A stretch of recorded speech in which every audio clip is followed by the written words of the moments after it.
Hello and welcome to the second episode of our Heart Connection 2022 virtual webinar series. During the month of June, we will be discussing all things related to the heart-brain connection. My name is Becca Kalivas. I am the Education Director for Conquering CHD. I will be your host and moderator for today's webinar, Navigating the K-12 Education System with CHD. On today's episode, we welcome our expert presenters and parent panelists. Kyle Landry is a former elementary educator for Milwaukee Public Schools and is the founder and manager of the Educational Achievement Partnership Program at Children's Wisconsin. Dr. Kelly Wolf is a pediatric neuropsychologist and the director of the Heart Institute Neurodevelopmental Program at Children's Hospital Colorado and an assistant professor for the University of Colorado School of Medicine. She also serves as the co-vice chair of the Cardiac Neurodevelopmental Outcome Collaborative. Jen Skelly is mom to a 7-year-old heart warrior, David. She is also a special education teacher in a middle school, and she serves on the board for our Conquering CHD Illinois chapter. Lauren Yarberry is the parent of a child with CHD. She is a teacher and now a 504 coordinator at an elementary school. She also serves on the board for our Conquering CHD Arkansas chapter. Welcome, panelists, and thank you for joining us. Before I turn things over to our panelists, a few housekeeping notes. Following the presentation, we will be answering questions submitted using the Q&A feature at the bottom of your screen, as well as those we've received via social media. You can enter your questions throughout the presentation or wait until the end of the presentation. If we don't get to your question live during the webinar, or if you have follow-up questions, please email us at info@conqueringchd.org. Our panelists will not address questions specific to your medical diagnoses, but will speak in generalities and provide relevant resources for families to learn more. As always, with the information learned, we encourage patients and families to discuss their specific concerns directly with their care team. And with that, I will hand it off to Dr. Wolf.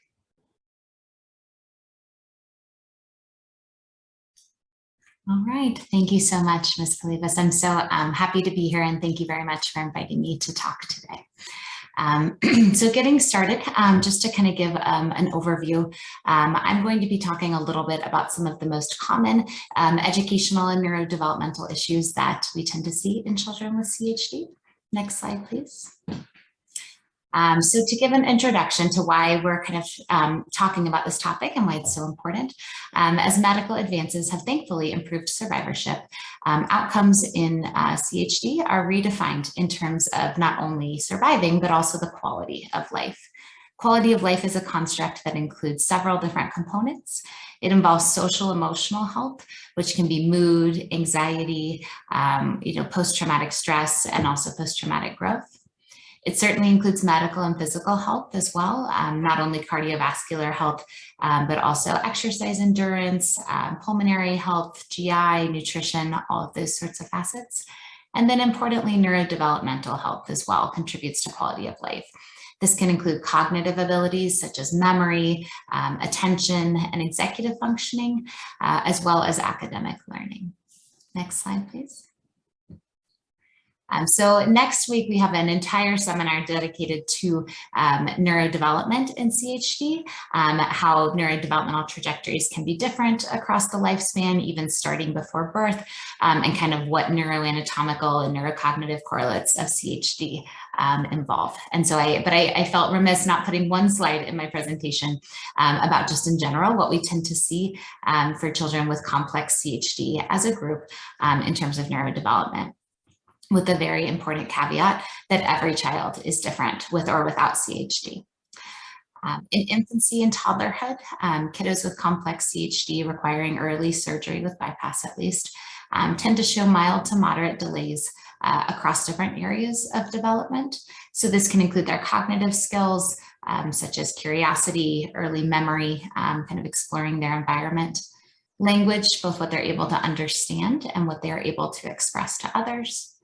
Feeding difficulties are also common, especially related to those early hospitalizations and maybe need for feeding tubes, as well as fine and gross motor skills. And fine motor skills involve small movements with the hands, such as buttons, scissors, coloring, and drawing. And gross motor skills are kind of those bigger muscles like running, jumping, and kicking a ball. As children with complex CHD transition into school age, those mild to moderate delays across areas of development tend to persist. In some children, we can see lower overall cognitive skills, which is measured with a construct we call IQ. We tend to see difficulties with processing speed or how quickly we can get tasks done. Attention is probably the most common area of difficulty for school-age children with complex CHD. For example, about 1 in 3 children with single ventricle or heart transplant will end up with a diagnosis of ADHD. Executive functioning, which I'll talk more about in a little bit, is kind of those planning and problem solving skills, and also tends to be harder for kids with CHD. Adaptive living skills are kind of those day-to-day life skills outside of school, involved in navigating the community, completing self-care tasks, and being self-directed in day-to-day life. And finally, all of these different kind of cognitive skill difficulties kind of contribute downstream to difficulties with academic learning as well. So this is kind of an overview of some of the risks that we think about in terms of overall neurodevelopment for kids with complex CHD. Next slide, please.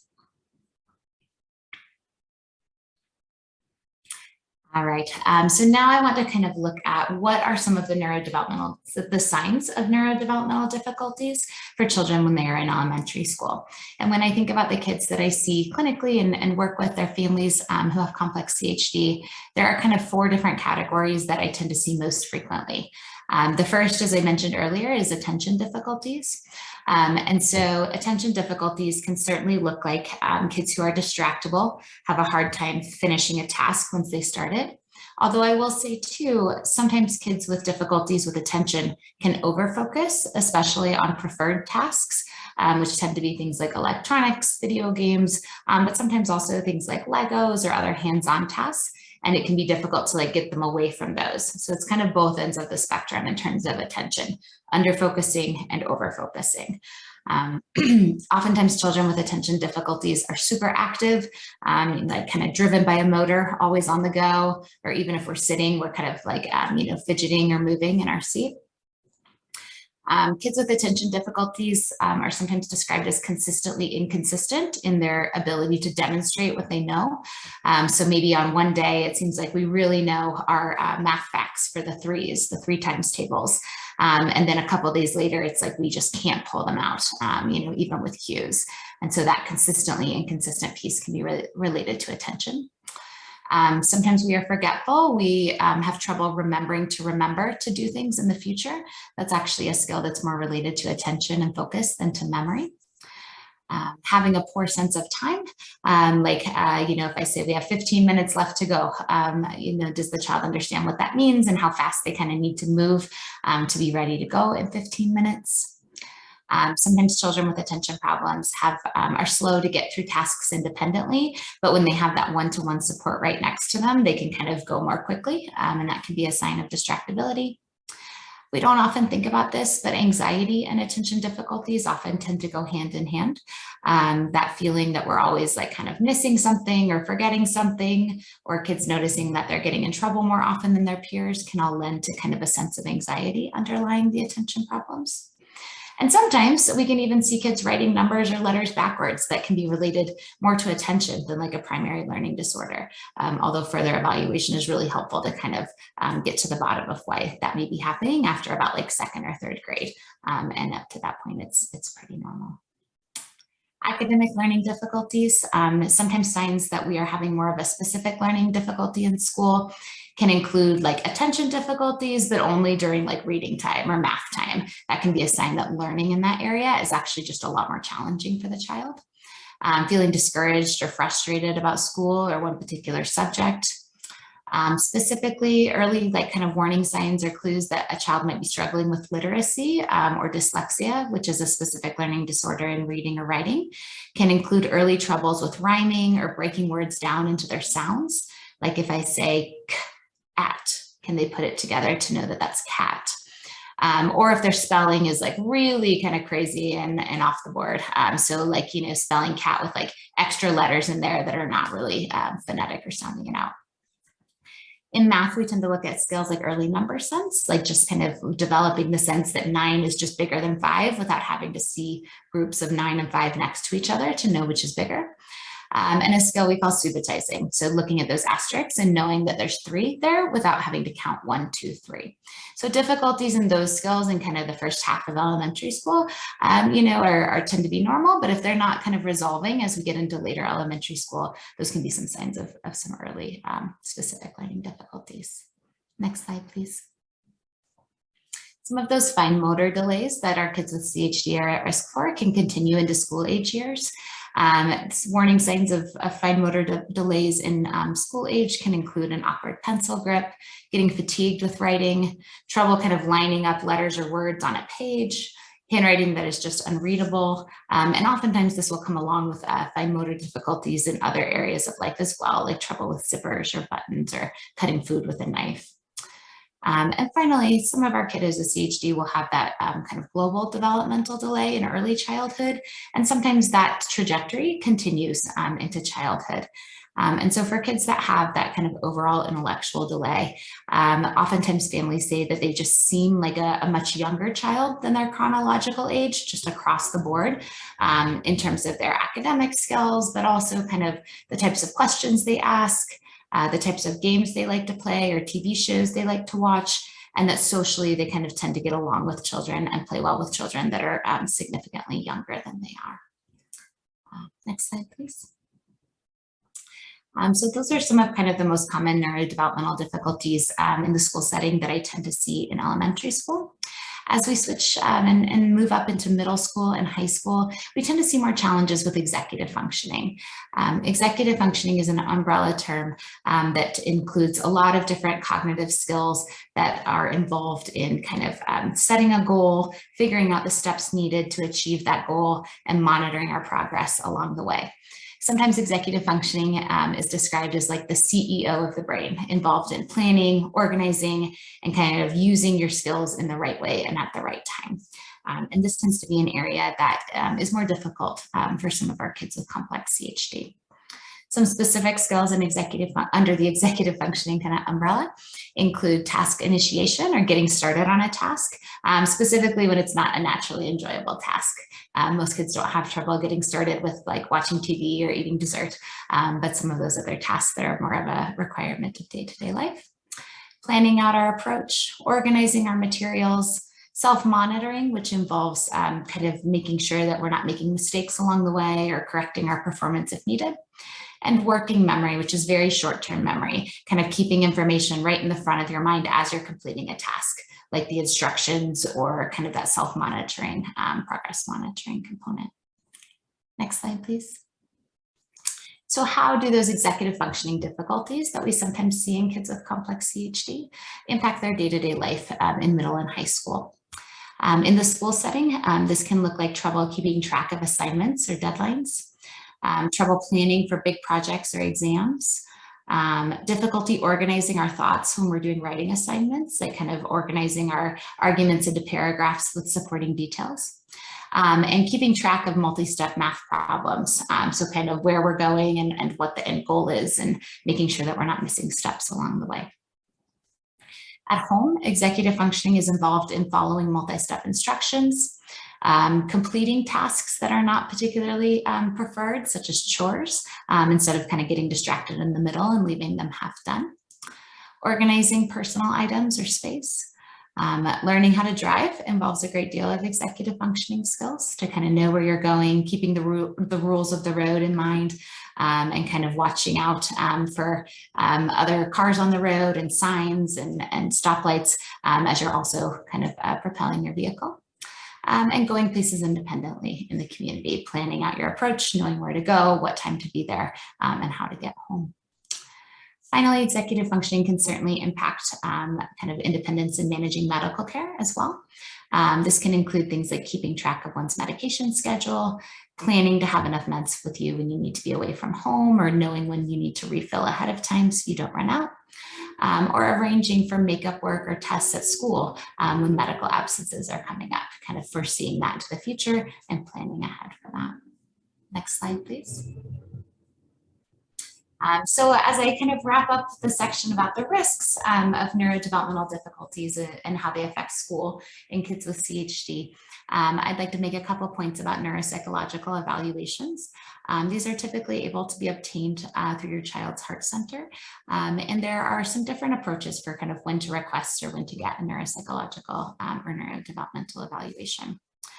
For kiddos with CHD plus any history of developmental delays, or anyone with complex CHD, which we're really thinking about as like surgery within the first year of life, or CHD with other conditions like genetic factors, or genetic diagnoses or stroke or seizures.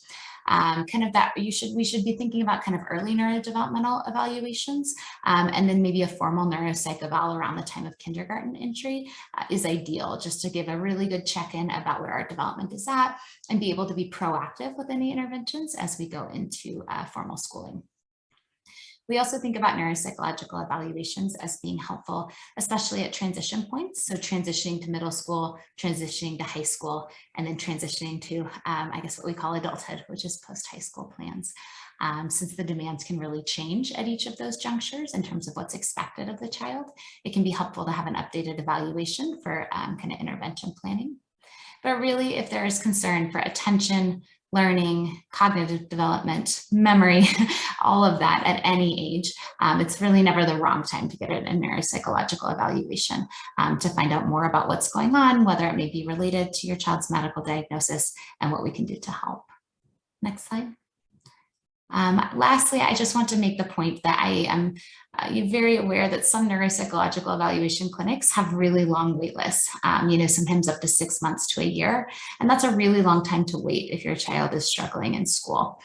So one, pathway to getting interventions and supports in school is to start with that neuropsych evaluation, for example, from your child's heart center. That can yield any appropriate diagnoses and recommendations for intervention at school and in the community. And then you can kind of take that report to school and talk about things like IEPs and 504 plans, which Kyle is going to go into next. Next slide. But there's also another pathway which can certainly work as well, which is to start at school and ask your child's school for a learning or IEP kind of evaluation while you're on the wait list for a neuropsych evaluation at your child's heart center. And in that way, the school can start to get some interventions going. And then when you get your neuropsych evaluation, that can really serve to clarify some formal diagnoses, since schools are not really going to be giving formal psychological or learning diagnoses like ADHD or intellectual disability or things like that.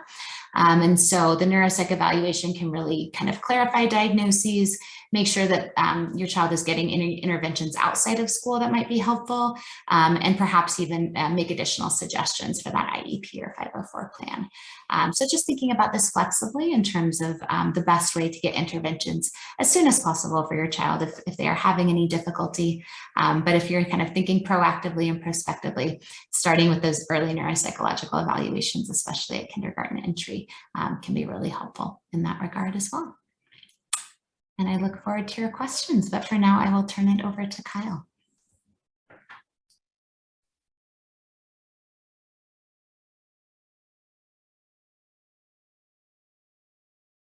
Thank you very much, Dr. Wolf, and I am excited to be here as well. So I kind of just taking right where we left off and jumping into, all right, so we're working with schools, and what does that look like? Where do we start? So if we could go to the next slide, please. So I'm just going to start with a quick story. I come from an education background. I was teaching in Milwaukee Public Schools, and Milwaukee Public Schools is really a very, very large urban school district. And my specialization was youth placed at risk for failure. So from the MPS background, that really lended itself to different social determinants of health. And that was my niche. Um, and one day I had a student who just seemed off. His coloring started changing and he just seemed off, and I wasn't sure what to do. I made a couple notes. I called mom a couple times. She didn't seem very concerned. So we continued on the day. And then he became very sleepy and difficult to wake up, and I ended up calling 911. And he was fine. He's recovered. He's actually graduating 8th grade this year, but doing really well. And what I learned from this whole experience is this child had an underlying health condition. He had an underlying cardiac diagnosis the whole time, but that information was never shared with the schools. So there's many reasons for that. So this slide just kind of looks at the different reasons why a family might not choose to share some of that information. There might be confusion about the medical terminology, some of the restrictions that might be involved with the child's prognoses, or the child has just been doing so well for so many years that that's not even really a top thought. There's the different knowledge gaps. So, really, the understanding of that heart brain body connection and how the child could be impacted even years post diagnosis or post surgical intervention. A misunderstanding about the neurodevelopmental impacts or the special education qualification process. And then, of course, there's just the general fears and uncomfortability with the child being labeled, of her child getting that label that they might need special education. Of course, there's many other factors, but those kind of are the big buckets why some families would choose not to share information with school. The important thing to note is schools are not legally required to agree with or implement any specific recommendations beyond the signed medical orders. They are required to consider them, especially in terms of how it might impact education. Next slide, please. And then at the same time, we all know that school staff aren't medical professionals. So we have two systems that are kind of designed, and three, if you consider the medical team, the family, and the school staff, are not really designed to communicate well naturally. So school staff without specific training really don't always understand those heart-brain body connections. And they're generally not specialists. A special education teacher would refer to that non-generalized education, but they have very, very specific training in different types of learning disabilities. They might even have very specific training in specific medical conditions, but should never be expected to know every single diagnosis and how it impacts learning. And I can tell you from the background of a general education teacher, I never received any training on different kinds of medical needs, chronic illness, or the ways they may impact learning in the future. So teachers and school systems simply are not medical professionals and cannot know all of the complex and often very subtle medical and neurodevelopmental risk factors for every type of health condition. So here's where we as families need to start helping build some of those bridges. Next slide, please. When I started my program, this was back in 2018, I did a study to look at what schools really knew when it came to the child's cardiac diagnoses. So we were asking the school nurse if there was one, and the child's teacher. The first kind of bucket of questions is, do you know that the student has a cardiac condition?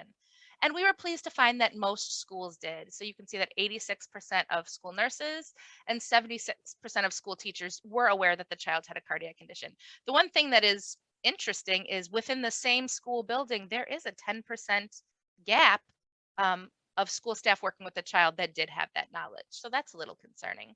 If you look at those next three, it drops significantly. We learned that most school nurses and many, many school teachers did not have a very strong understanding that a cardiac condition could increase susceptibility to illness, could impact learning, or could increase a risk for developmental delays. So that's kind of where we focused our team's mission on increasing that heart-brain body connection and knowledge for our school partners. Next slide, please. All right, so this slide has a little bit of a caveat. There are, and as Dr. Wolf said, there are so many different pathways that a child could go. There are many different qualification categories for special education. I tried to boil it down to the biggest ones that I see my patients falling into, and that would be an individualized education plan and a 504 plan. When we look at the individualized education plan specifically, I'm going to focus on OHI, which stands for other health impairment. Of course, like I said, there are many other categories a child could fall into. An individualized education plan or an individualized education program is a very, very specialized special education program. It has annual goals that are measurable and reportable. It provides specially designed instruction that can be modified from the general education curriculum and is often provided by a special education teacher or in tandem with a special education teacher. There are often related services, so that could be different school-based therapies if you think of OT, PT, speech, and different mental health therapies. And then there could be supplementary supplementary aids and services. So that would be just different supports that help the child access that curriculum. The example I used here is extra time on tests, but there are plenty of different aids and services or accommodations that could be put into that child's plan. The second plan is a 504 plan, which is really an accommodation plan under the ADA. So that ensures access to learning and environment and academic success that would put the child really at the same equitable level as their peers, but doesn't necessarily change the curriculum or provide that specialized education. It just might modify it to get them that learning access in a different way. An example I give often is if you think of a hearing aid. A hearing aid is a tool, it's an accommodation, but it doesn't change what the child has access to in the classroom, and it doesn't change what's expected of the child to produce at the end of the day. Next slide, please.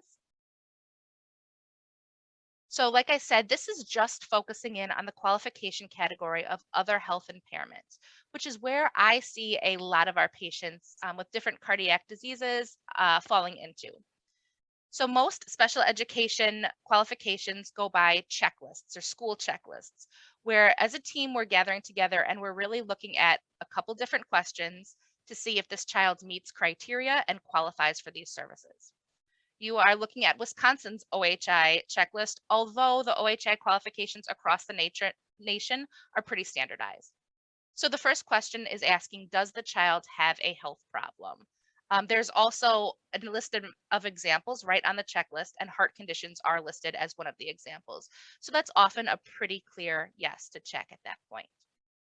Is the health problem chronic or acute? So you're checking all that apply. It could be chronic, it happens, it's long-standing, it's not going away, or it could be acute, which means like very severe, either long-term or for a period of time. And like I said, either or work. In many cases, heart conditions are both chronic and acute. The third checkbox is asking, does the student's health problem result in limited strength, vitality, or alertness? Again, this is an or question. They do not all need to be checked to qualify. Some of these definitions get changed and some of them really overlap each other. But strength is looking at body and muscle power. It's looking at motor skills. It's looking at physical ability to perform school-related activities. Vitality is looking at more of that mental health perspective, just energy, liveliness, endurance, and the ability to sustain prolonged mental and physical effort. And the important note is vitality is considered if it's limited or also if it's heightened. So you're thinking about that hyperactivity as well. And then the final one is alertness. So the ability to maintain attention, focus, and organize and prioritize tasks. And once again, if it's reduced or if it's heightened, as you would see with ADHD. As our Dr. Wolf presented a few minutes ago, we do know that ADHD, for just one example, is something that we find a lot in our heart patients. So that's often an area, if we're thinking about that attention, that alertness, and that's something we have concerns about, that's often an area where our patients qualify pretty easily.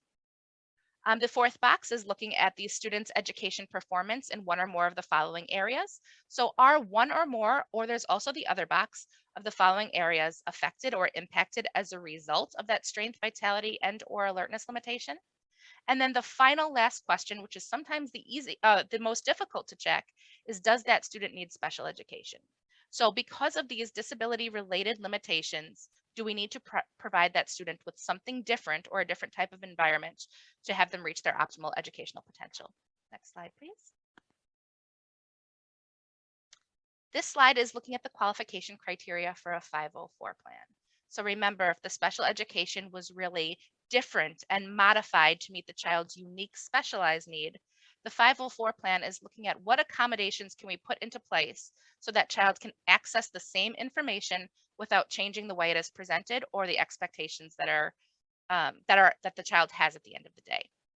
The first question is asking, does the child have a mental or physical health impairment? Once again, heart condition is listed right in the literature, right on the checklist. That's often a very easy one to check yes. Does the child's health condition limit a major life activity? You'll see this checklist has a bunch of major life activities, but heart condition is often very easy. Like we have been saying, the attention is often easy to check, but also if you'll see close to the end, it's operation of a major bodily function, and cardiac or circulatory fits into that very easily. They also say to consider, are these life activities impacted without some type of intervention? So if the child wasn't on medication, if the child doesn't have the upcoming procedure, if intervention is needed, then that's an absolutely the child is impacted. And if they've had operations or interventions in the past, that also counts as a major bodily function having been impacted as well. The next question is asking, to what degree does the health impairment limit the major activity? And this is really a good group conversation. It must be marked substantial or extreme compared to the average student to qualify for a 504 plan. And the last one is, does the student require accommodations similar to the IEP? Are these accommodations or related aids and services needed to make sure that child has access to everything their typically developing classroom peers would have? Next slide, please.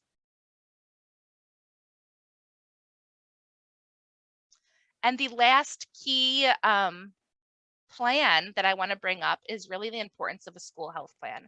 So helping the school team understand, kind of going back to my story, what symptoms to watch for and what response to take, or I like to say my if-then guidelines. Mild symptoms, moderate, elevated, and emergency will really help school staff, particularly the classroom teacher, understand when the child should remain in the classroom, when to really impose a recovery break. So I often think of like PE or recess, when to have the child just sit down, have some water, have a snack, when to send to the nurse or request the nurse come to the child, when to call home. Of course, calling home can fit in every stage, and when it's really an emergency and 911 needs to be called immediately. Next slide, please.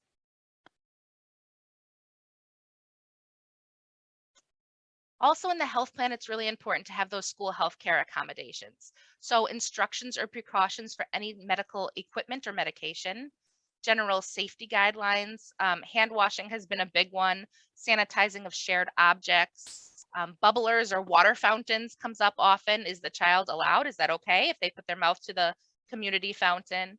And different things like peer vaccination rates, that could be for COVID, but of course that could also be for the seasonal flu. Physical activities, is the child able to self-limit and take a break when needed without penalty? Are there activities that are limited or restricted completely? Water and bathroom, what does that look like? Does the child go on the normal schedule as the same class? Do they have permission to use the restroom as needed? Are they allowed to carry a water bottle with them at all times? Does it just have to be water, or can we fill it with Pedialyte? And then of course, school absences, just having that understanding of absences may happen. And as long as they have appropriate medical documentation that the school would excuse it. But of course, also kind of that thinking a little bit more ahead and planning for how to handle any missed schoolwork. But beyond missed schoolwork, how do they make up that instruction that was missed during that class time? Next slide, please. And for families, what I like to say is it's really, it can be easy to gather some of this information from medical providers. You write out your top 4 questions of what should I be sharing with the school? But I really am working hard to help empower my families to make the connections for the school staff.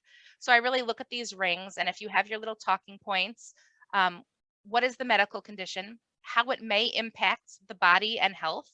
How that may impact neurodevelopment and brain impacts? How that might lead to different neuropsychological deficits, or that might be the limitations you might be seeing in the classroom, and that loops right around to the educational challenges. So really helping school staff understand what we know as a group about congenital heart defects, what we might be seeing in our child, or we might not be seeing right now, but we really want the school staff to be aware and watching for, so we could have some early intervention, and then helping wrap that all the way up to, if we are seeing it, how can we provide some supports? Next slide. One of the things I, again, like to empower my parents is to really explain how their child's heart is different. I think it's a very abstract idea if you're not living it every day. So I've used visual aids. I've helped provide my families with visual aids. I know a lot of medical providers will provide this as well. So a parent can go speak to the teacher and really show the difference of how that oxygenation is really working in their child's body. Next slide, please. And then, of course, a child's heart may have been repaired in infancy and is now working really well, but that doesn't change what that early brain development looked like while the child's brain was really in pre and even immediate postnatal development. So what we know is there's an impact on brain connectivity similar to premature infants. So we often see fewer connectivity hubs and fewer connections between those hubs. And the key analogy that I like to use with my school teams is think of telephone wires. If you're in a place with fewer telephone wires and connections, you're often going to get some fuzzy signals. You might get a dropped call. And that really helps kind of ground it in real life understanding of what's going on in the brain. Next slide. I think Dr. Wolf covered this a little bit, so I'm gonna pop us a few forward. Could I do one more, please? Just touching on this really quickly, Dr. Wolf did say that we know a lot of these subtle deficits can happen at different times, and they often happen as the child grows and they have different expectations for independence, organization, and skill level. But it's important to know that these untreated academic concerns may increase in severity, while the opportunities to correct poor performance might decrease. And that's truly the importance of early intervention and knowing what to look for. Next slide. And that is it. Thank you very much. And I will hand it back over.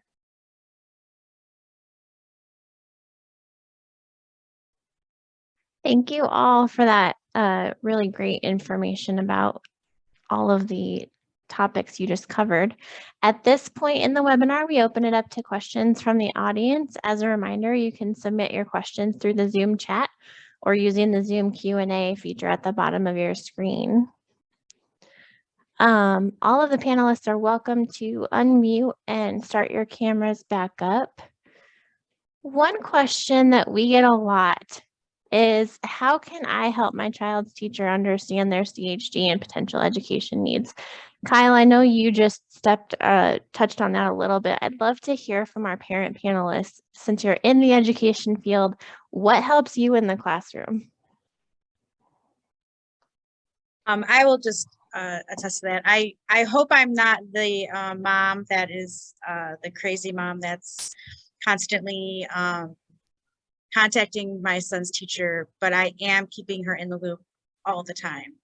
And that's my and when you clicked on that slide, I was like, yeah, that's the key, because as a teacher, I don't get that information from my parents a lot, and I just want her to be in the loop. If he's not feeling well, I let her know. I mean, obviously I haven't been sending him, but like if there was something that, you know, hey, be on the lookout for this. And she was amazing. She was an amazing teacher, and she really made me feel like I wasn't crazy. So I just feel like it's better that she knows everything. She's with him the majority of the day. And so it's super important that we do get that information to the teachers.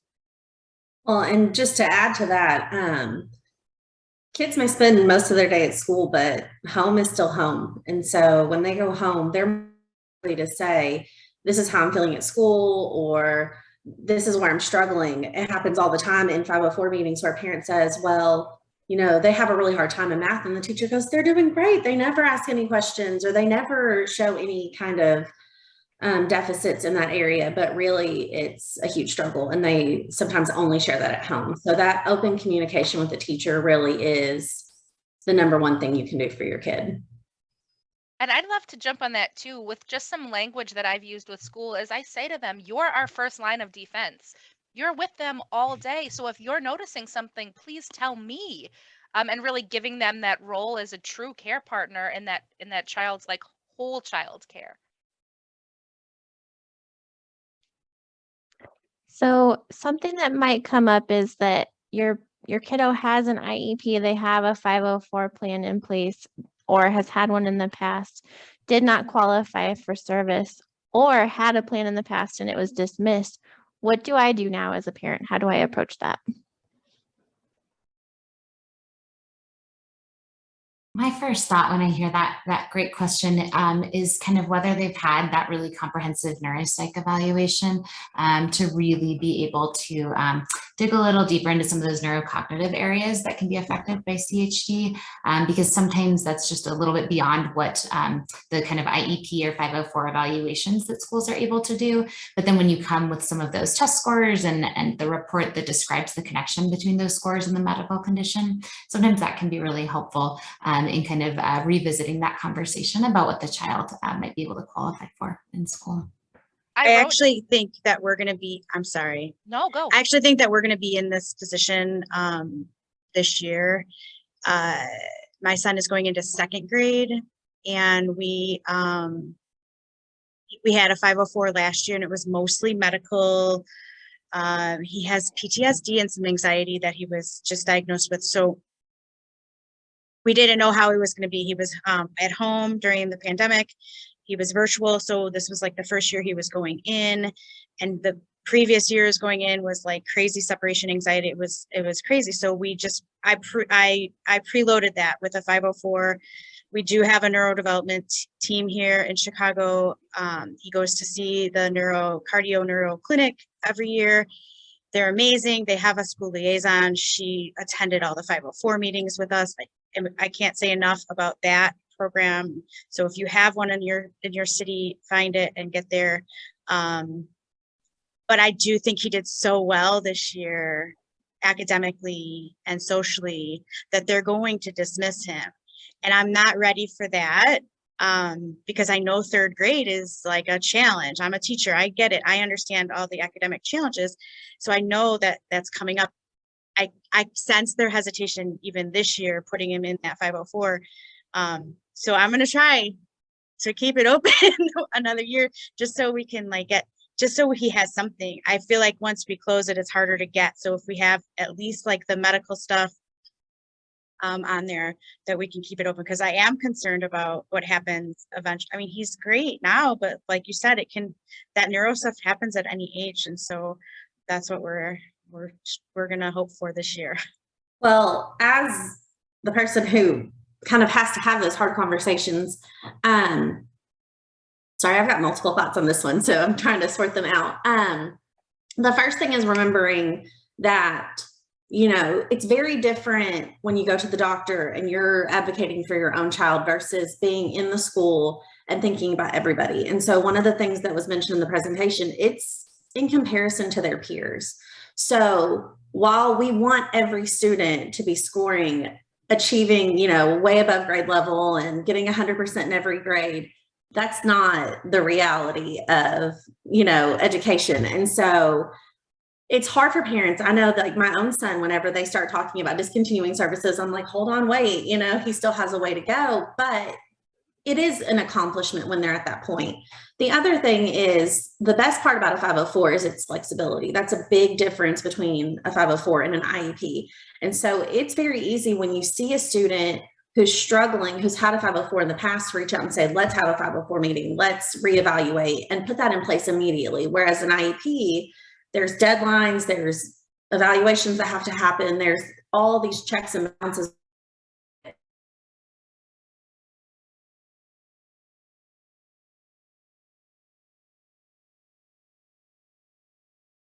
Looks like maybe we lost Lauren temporarily. Good old days of Zoom. Kyle, do you have anything you'd like to add to that? Yeah, I also, like Lauren, kind of see it from both perspectives. If Jen was a family I was advocating for, one of the things I would suggest is requesting that maybe we do some gradual release and we test what it looks like giving a little bit more independence before we remove any type of plan. And I guess I'd be interested to see what Lauren would say to that. Because I think that's a really good way. I think we want our children to get to independence, but we want to make sure we're putting things into place and removing them both at the most appropriate time. So I like the gradual release model. I absolutely agree with that as well. And we would be open to any, I mean, obviously, if he's handling his own, we'd be open to that. I just think it's too early to do that right now. You are not alone. I'll tell you that. So one of the questions we see a lot too is, as young kids start to enter that K through 12 system for the first time, they maybe haven't been formally diagnosed with anything. any neurodevelopmental delays, what kind of things should I look for as a parent? Ask my child's teacher to look for, and are there things that I can do as a parent to ensure a successful entry into the school system for them? I really like that question, Becca. Thank you. I like thinking about proactive things that we can do to kind of help avoid or mitigate difficulties as best we can. So I think some of the things that I shared in my slides about looking out for some of those signs that aren't always as obvious for like attention or learning difficulties, like being consistently inconsistent. Sometimes that's chalked up to just like that the kid isn't motivated or trying hard enough, when really it's more related to attention span. And being aware of the increased risk for some of those intellectual attention and learning difficulties. Sometimes what I say is, like, if possible, to have a lower threshold for initiating some concern for like a 504 or an IEP because of the risk based on the child's medical history as they go into kindergarten. And I think that that really speaks to what our panelists have mentioned about keeping very close communication between home and school. I think in my experience as a non-educator, at least seeing there's just a really wide range of typical in kindergarten. Kids come in from a lot of different paths. Some kids have been in very formal academic preschools, and for some kids, it's their very first time coming to school. So kindergarten teachers have a really wide range of kind of kids' competencies and levels of learning to work with. And so a kid with CHD that comes in that might be showing some early signs of like a learning disability or ADHD, it might not be as obvious in the context of such a wide range of normal. But we want to be really attuned to any signs of difficulty because of those risks associated with their medical history. So just kind of having that conversation with the teacher, keeping a really close eye. And if we're starting to kind of fall behind at all, maybe just having a lower threshold, not waiting until the end of kindergarten, for example, to initiate like academic intervention is something I often think about. And if I could piggyback off that, I think that is like the perfect place for a school health plan and calling together a school health planning meeting, because truly there is medical information to share, but there is like no better place to seamlessly integrate those neurodevelopmental risks that you want more than just the teacher, but whoever you can gather around that child's team to be aware of. So it's now written in a formal plan.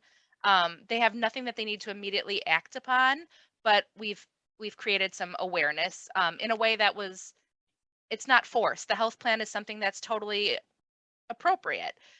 That's where I love sneaking exactly what Dr. Wolf said in. Yeah, as a parent to a kiddo who's heading into pre-K, I'm definitely a fan of getting the information in there early so that it's there.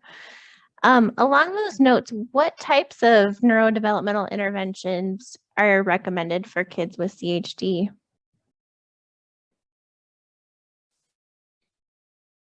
That's a really great question. And it definitely depends on kind of the specific neurodevelopmental concerns or diagnoses. But generally, as a rule, there are not like different approaches to, just like in kiddos with CHD that have a speech delay, we recommend speech therapy, the same as we would for a kiddo that was born heart healthy and has a speech delay. So we really look to a lot of those evidence-based interventions for neurodevelopmental diagnoses, regardless of whether the cause is related to CHD, a different medical condition like a kiddo that has a brain tumor or seizures, or just a kid who is medically healthy but has those developmental concerns. So that includes things like evidence-based literacy intervention for kids with dyslexia, behavior therapy, classroom accommodations, and consideration sometimes for attention medication for kids with ADHD, occupational therapy for some of those fine motor, graphomotor difficulties, and those sorts of things. And so that's why it can be really helpful to get that kind of formal neuropsych or neurodevelopmental evaluation in addition to school to kind of get those official like medical or developmental diagnoses, because sometimes some of those interventions are needed to occur outside of the school setting, like medication or outpatient therapies or supports. All right, we are close to the end of our time here. So I have one final question that I'd like to pose to each of you on the panel. What advice would you give to parents and families as they navigate the K through 12 education system with their child, and how can parents best advocate for their child in that space? I'm going to just go back to what I said.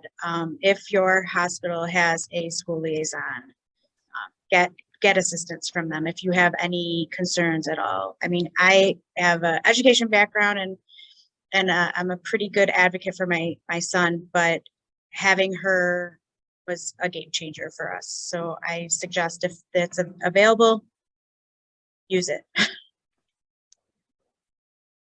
I'm just gonna piggyback off of that. Just any way that you can communicate with school, creating a relationship with the teacher every year, having a meeting before the school year starts. Hey, this is my kid. This is what works for us at home. This is what's worked in the past, whether you have it on a formal plan or not. And also the school nurse. And if you don't have those resources, reaching out to other heart families that have had to go through it, that are close by, that can kind of help you guide that path.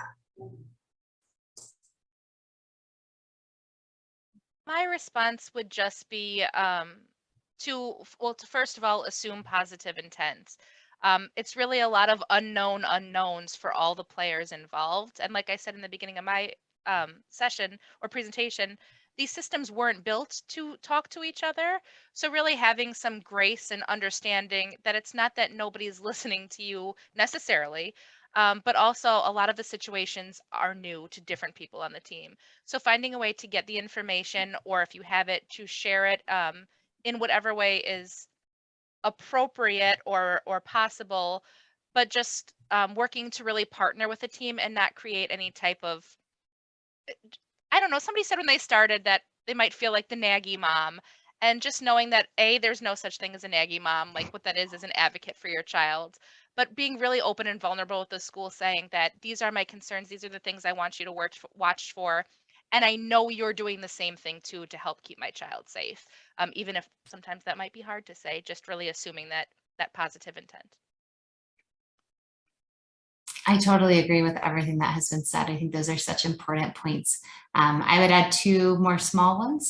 The first is to take a proactive approach whenever possible to addressing any issues, seeking evaluations versus like a wait and see approach. I really recommend that for our kiddos, especially with the higher risk medical histories. And the second is to not forget to also pay attention to your child's strengths. I feel like in my clinical work and in my discussions with families, I spend so much time focusing on deficits, diagnoses, difficulties, but every single person also has strengths. And really in the long term, our strengths are what determine, kind of our career path that we choose, our interests, a lot of really important things about our lives. And so when I talk with families about like interventions and, whether to pursue like a specialized reading tutoring outside of school, but it's like, 30 hours a week outside of school, it's important to consider also the cost of that and how long, if they have to give up sports or, music lessons or other things that are really important to the child, their self-esteem outside of school and the family, really trying to take it in the context of a whole person, that we all have strengths and weaknesses. And so kind of maintaining that balanced view sometimes can be helpful too.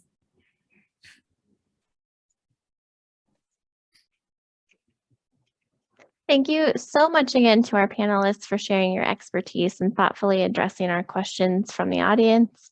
As always, we appreciate your partnership in educating patients with with CHD and their families. And thank you to our audience for joining us as well. We would like to thank our Heart Connection 22 sponsors: Children's Hospital Colorado, the Herma Heart Institute at Children's Wisconsin, Children's National, Carrington's Heart, and Prolacta Bioscience. Your generous support enables us to bring crucial educational programming like this to patients with CHD and their families when and where they need it most. For more information on the upcoming topics and other webinars coming up in our Heart Connection series, or to submit follow-up questions, please visit us at our website. If you'd like to support more programs like this one, please visit our website or scan the QR code on your screen to donate.